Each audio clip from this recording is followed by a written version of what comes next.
नमस्कार बच्चों, class 8 mathematics Aryas Agrawal. Exercise 1D का क्वेश्चन है 8। Name the property of multiplication illustrated by each of the following statement.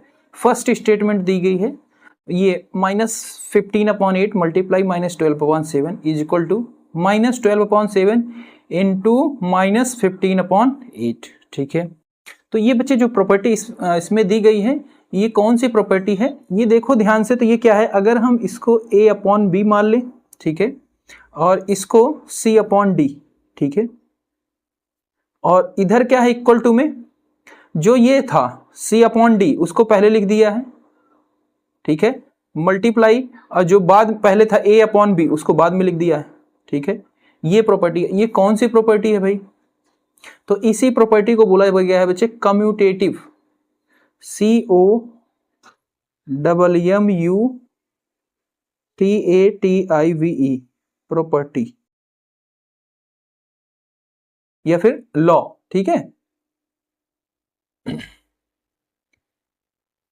ये law से ये क्या है इसमें बताना है कौन सा प्रॉपर्टी लगी हुई है।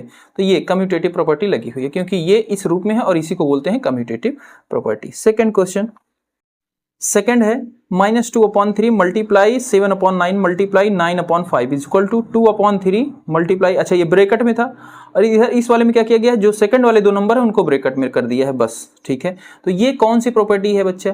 तो ये एक प्रॉपर्टी होती है हमारी, अगर a/b इंटू c/d एक ब्रैकेट में है मल्टीप्लाई e/f हो, तो इसी चीज को a/b मल्टीप्लाई c/d e/f इस रूप में लिखा जाता है। ये प्रॉपर्टी होती है बच्चे एसोसिएटिव, ठीक है, ASSOCIATIVE एसोसिएटिव, लॉ कह लो या फिर प्रॉपर्टी, ठीक है। ये प्रॉपर्टी से ये क्या है, इसके अंदर ये प्रॉपर्टी लगी हुई है, ठीक है।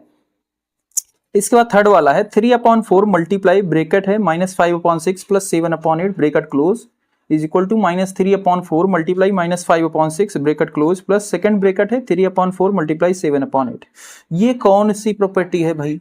तो ये किस रूप में है, अगर हम इसको a/b बोले, ये क्या है a/b हो गया मल्टीप्लाई, उसके बाद ब्रैकेट है, इसको c/d बोल दें, उसके बाद प्लस है e/f, ठीक है।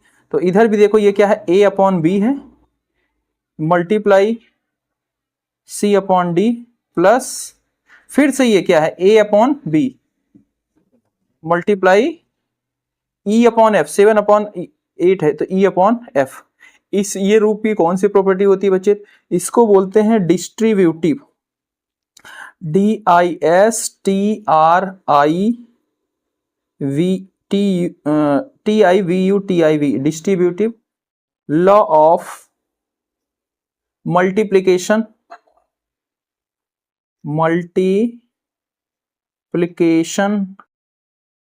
ओवर एडिशन, ADDITION एडिशन, ठीक है।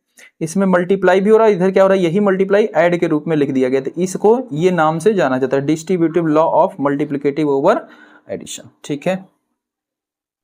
फोर्थ वाला देखें, इधर क्या है एक नंबर दिया गया है और फिर 1 से मल्टीप्लाई किया गया, उधर क्या है 1 को आगे लिख दिया गया फिर उसी नंबर को लिख दिया गया, मतलब किस रूप में है, एक नंबर अगर हम मान ले a/b है, इसको 1 से मल्टीप्लाई किया है, ठीक है, ये है, और फिर 1 इंटू a/b है और इसी को लिखा गया है a/b के रूप में।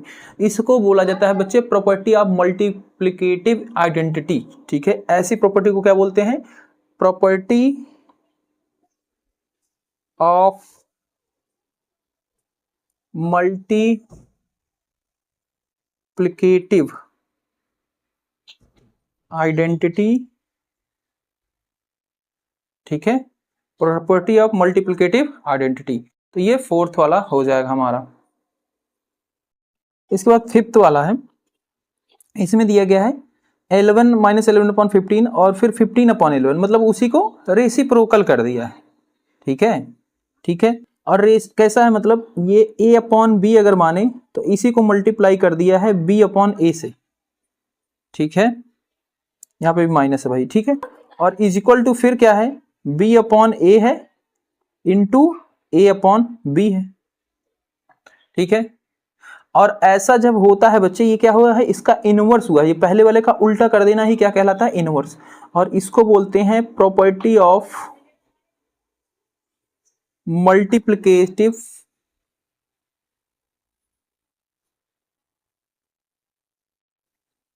इनवर्स,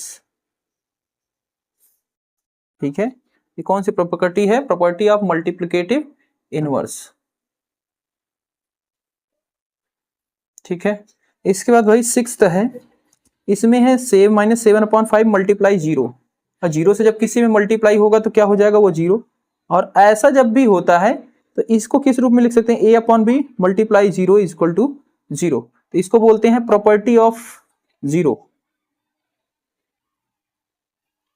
प्रॉपर्टी ऑफ जीरो, ये